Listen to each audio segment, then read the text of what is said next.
नमस्कार दोस्तों, मेरा नाम डॉक्टर देवाशीष चंद्रा है। मैं एक joint replacement as well as joint preservation surgeon. आज का जो ये वीडियो हम लोग बना रहे हैं वो बना रहे हैं हम लोग नी रिप्लेसमेंट सर्जरी रोबोटिक के साथ किस तरह से होती है। इस वीडियो में हम लोग ये सारी चीज़ों के बारे में डिस्कस करने वाले हैं जो कि नी रिप्लेसमेंट से रिलेटेड है, जिनमें रोबोटिक सर्जरीज का इन्वॉल्वमेंट है।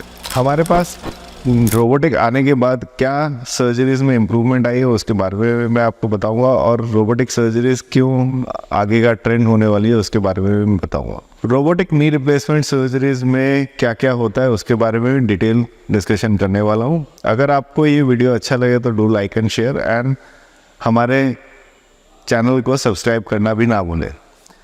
रोबोटिक नी रिप्लेसमेंट आजकल काफ़ी ज़्यादा फेमस हो रहा है, लोगों को सिर्फ रोबोटिक के बारे में ही सुनना है, तो ये वीडियो उन्हीं लोगों के लिए है। आपको एक चीज़ के बारे में मैं एक्सप्लेन करना चाहूँगा कि नी रिप्लेसमेंट सर्जरी रोबोट के करने के कारण कुछ फ़ायदे हैं, कुछ नुकसान है, वो सारी चीज़ें डिस्कस करूँगा। जो फ़ायदा है वो मैं आपको समझाना चाहूँगा कि नी रिप्लेसमेंट सर्जरी में अगर रोबोटिक असिस्टेड सर्जरीज की जाती है उनका क्या फ़ायदा है। नंबर 1, हम अलाइनमेंट को 100% अचीव कर सकते हैं। जो अलाइनमेंट आपके लिए एकदम परफेक्ट होनी चाहिए उसी को हम अचीव कर पाते हैं रोबोटिक के साथ। कन्वेंशनल सर्जरी में एग्जैक्टली 100% अलाइनमेंट मैच करना बहुत डिफिकल्ट होता है। आपके लिए इम्प्लांट का साइज़ कौन सा रहना चाहिए था, यूजुअली हम लोग डिसाइड करते थे आई बॉलिंग पर, बट रोबोटिक सर्जरीज के साथ ये डिसीजन काफ़ी हद तक बहुत आसान हो जाता है, क्योंकि रोबोट बहुत सारे सजेशन डिपेंडिंग अपॉन आपके बोन मॉडल के ऊपर हमें देता है। रोबोटिक नी रिप्लेसमेंट सर्जरीज कितने प्रकार की हो सकती है। देखिए, रोबोटिक सर्जरीज जो है हर एक कंपनी का अलग अलग इम्प्लांट है, अलग अलग इम्प्लांट के साथ अलग अलग रोबोट आता है। बहुत सारे डिफरेंट टाइप के रोबोट्स आजकल अवेलेबल है, जिनमें से कुछ कंपनीज के रोबोट ऐसे हैं जिनमें कि पूरी सर्जरी जो है रोबोट ही कर रहा होता है, सर्जन साइड में सिर्फ उसको देख रहा होता है या गाइड कर रहा होता है। बट बहुत सारे रोबोट्स ऐसे हैं जिनमें कि सर्जरी का इंस्ट्रूमेंट, मेन इंस्ट्रूमेंट जो सॉ है वो आपके हाथ में रहता है, डॉक्टर सॉ को कंट्रोल कर रहा होता है और उसके हिसाब से कट्स को लेते हैं आप लोग। कुछ रोबोट ऐसे भी हैं जिनमें कि वो सिर्फ जिग ला के लगा देता है और हम उससे बोन के मॉडल्स को, बोन को कट करके प्रिपेयर कर सकते हैं, और सारी सर्जरीज में अलाइनमेंट की करेक्शन जो है वो रोबोट करने वाला होता है। मुझे लगता है जो भी आपका सर्जन वेल वर्स्ड हो वो उसके फॉलो करने की ज़रूरत है। हम जो रोबोट यूज़ कर रहे हैं उसमें यूजुअली 100 हैंड सर्जन के हाथ में ही होता है, ताकि हम प्रिसीजन सर्जरीज कर पाए। मैं अगर 100 के साथ सर्जरी को ना करूँ तो मुझे ऐसा लगता है कि सर्जरी में कुछ भी गड़बड़ होती है तो उसकी जिम्मेदारी मुझे लेने की ज़रूरत है। तो मेरे हाथ में अगर 100 रहती है तो कंट्रोल सारा मेरे हाथ में रहता है। तो हम जो रोबोट यूज़ करते हैं उसमें सारा का सारा कंट्रोल जो है हाथ पे रहता है, किसी भी टाइम पे हम रोबोट को रोक सकते हैं। नंबर 3, रोबोटिक सर्जरीज के कारण surgical duration has gone down drastically, बहुत कम हो गया, क्योंकि बहुत सारे डिसीजंस जो है वो आप इंट्रा ऑप आई बॉलिंग की जगह आप उसको कंप्यूटर के मॉडल पे प्री डिफाइन ले सकते हो। सर्जरी से रिलेटेड कुछ, रोबोटिक सर्जरी से रिलेटेड कुछ मिथ्स को भी मैं हटाना चाहता हूँ। जैसे कुछ लोगों का ये सोचना होता है क्या रोबोटिक नी रिप्लेसमेंट में स्कारलेस हो जाएगी सर्जरी। तो देखिए, स्कारलेस तो कुछ नहीं होने वाला है, क्योंकि नी रिप्लेसमेंट के इम्प्लांट को बैठाने के लिए हमें नी के ऊपर इंसिशन डाल के अंदर जाने की ज़रूरत है, तो स्कारलेस नहीं है। स्कार का साइज़ डेफिनेटली हाँ बहुत छोटा हो गया है, और वो मुझे लगता है कि रोबोट आने से पहले ही काफ़ी हद तक छोटा हो चुका था, क्योंकि प्रिसीजन सर्जरीज बढ़ गई है। नंबर 2, क्या ये पेन लेस होता है। देखिए, पेन डेफिनेटली हाँ बहुत कम होने वाला है, क्योंकि रोबोटिक सर्जरी के बाद हम लोग बहुत सारे जो टिश्यूज़ हैं उनकी हैंडलिंग कम कर देते हैं, टिश्यूज़ को कम डिसेक्ट करते हैं, तो उसके कारण पेन थोड़ा सा कम हो जाता है, या ब्लीडिंग बहुत कम हो जाती है, तो ब्लड ट्रांसफ्यूशन और पेन की कंप्लेंट्स कम हो जाती है। रोबोटिक सर्जरी से एक और सवाल पेशेंट का आता है, क्या रोबोटिक सर्जरीज करने के कारण हमारे फिजियोथेरेपी की नीड कम्प्लीटली कम हो जाती है। देखिए, फिजियोथेरेपी एकदम अलग टेंजेंशियल चीज़ पे है। एक्सरसाइज करने से मसल स्ट्रेंथ बढ़ती है, और मसल स्ट्रेंथ बढ़ती है तो रिकवरी, रिहैबिलिटेशन फास्टर होता है। आप एक्टिविटीज़, अपनी पुरानी एक्टिविटीज़ पे जल्दी वापस जा सकते हैं अगर आप एक्सरसाइज पहले से कर रहे हैं और सर्जरी के बाद एक्सरसाइज करते हैं तो। और दूसरा है कि आप वो एक्टिविटीज़ कर सकते हैं जो बाकी लोग नहीं कर पा रहे, जैसे kneeling, squatting, cross leg sitting, jumping, running, hiking, सारी चीज़ें कर सकते हैं अगर आप एक्सरसाइजेस को करते हैं तो मेरी तरफ से मेरी एडवाइस ये है कि रोबोटिक सर्जरी से करे नहीं करे, आपको एक्सरसाइजेस करने की ज़रूरत है, क्योंकि रोबोटिक सर्जरी सिर्फ घुटने के अंदर इम्प्लांट के पोजिशनिंग और इम्प्लांट के फिटिंग को लेके ही सारी हेल्प करती है।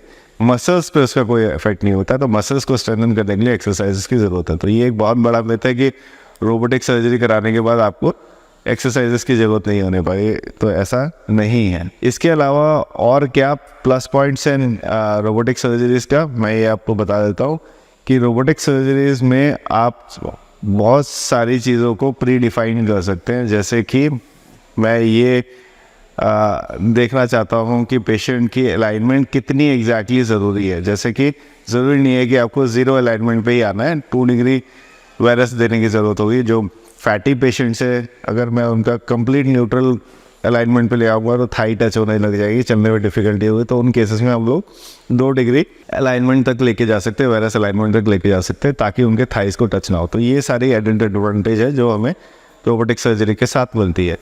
रोबोटिक सर्जरीज के कारण एक मुझे लगता है प्रॉब्लम ये एक बड़ी चीज़ ये है कि कॉस्ट ऑफ सर्जरी बढ़ जाएगी, क्योंकि सर्जिकल इंस्ट्रूमेंटेशन रोबोट के साथ बहुत सारी चीज़ों को यूज़ करने की ज़रूरत पड़ती है, तो उनमें डिस्पोजेबल कॉस्ट बढ़ जाती है, तो सर्जरी डेफिनेटली एक्सपेंसिव होने वाली है।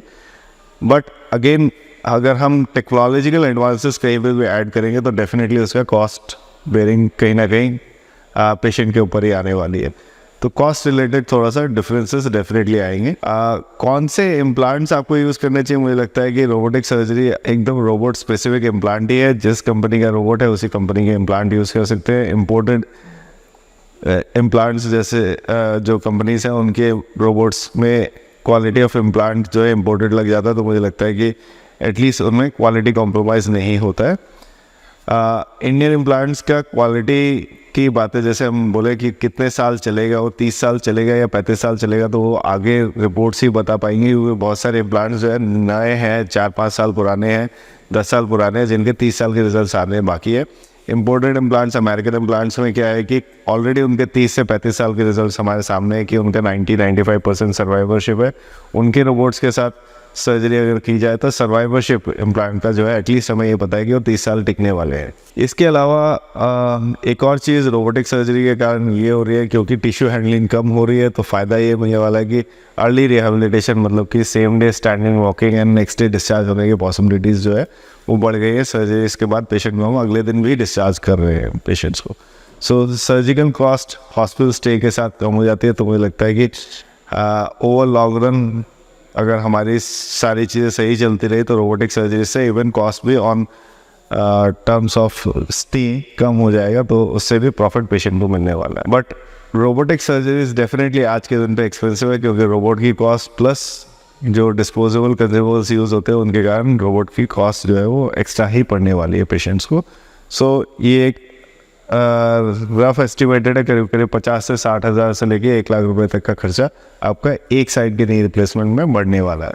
सो दोनों नी रिप्लेसमेंट में इसका खर्चा ऑलमोस्ट डबल हो जाएगा। तो cost at A cost of technology definitely patients को बेयर करने की ज़रूरत पड़ने वाली है। अगर आप सर्जरीज में ध्यान से सोचें तो ये रोबोटिक सर्जरीज क्या इंश्योरेंस पे कवर्ड होती है, ये भी पेशेंट्स के सवाल है। मुझे लगता है कि अभी तक इंडिया में ऑर्थोपेडिक रोबोटिक सर्जरीज जो है वो इंश्योरेंस पे कवर नहीं है, मगर हो सकता है कि अगले 6 महीने, साल भर या 2-3 साल के अंदर ये सारी सर्जरीज भी कवर्ड होने लग जाए इंश्योरेंस में, क्योंकि लोगों की जैसे जैसे डिमांड बनने लगती है तो उसी के हिसाब से सर्जरीज की भी इंश्योरेंस के अप्रूवल्स भी आने लगते हैं। तो मुझे लगता है कि ये भी आने वाला है। कुछ चीज़ों के बारे में मैं बताना चाहूँगा कि रोबोटिक सर्जरी से अगर बहुत से लोगों का सवाल ये होता है कि रोबोटिक सर्जरी मैंने कराई है मगर मुझे एक्सरसाइजेस बिल्कुल नहीं करनी है, क्या मेरा रिज़ल्ट 100% आने वाला है? तो मुझे लगता है कि नहीं, ऐसा नहीं होने वाला है। अगर आप 100% रिजल्ट का मतलब है कि आप kneeling, squatting, cross leg sitting, running, jogging, hiking, swimming सब कुछ करना चाहते हैं, तो मुझे लगता है फिजियोथेरेपी एक्सरसाइज का भी बहुत इंपॉर्टेंट रोल इसमें रहता है। तो इस चीज़ के बारे में जानें। अगर रोबोट से रिलेटेड कोई भी आपका सवाल या जवाब है, आप मुझसे पूछना चाहते हैं, तो मैं डेफिनेटली आपके सवालों का जवाब दूंगा। अगर आपको ये वीडियो अच्छा लगा तो इससे ज़रूर लाइक एंड शेयर करें, और जो लोग वेट कर रहे हैं सर्जरी के उनको भी शेयर कर सकते हैं। And to remember, please subscribe करें हमारे चैनल को और जानें और भी बहुत सारे मेडिकल इश्यूज़ के बारे में। Thanks for watching this video.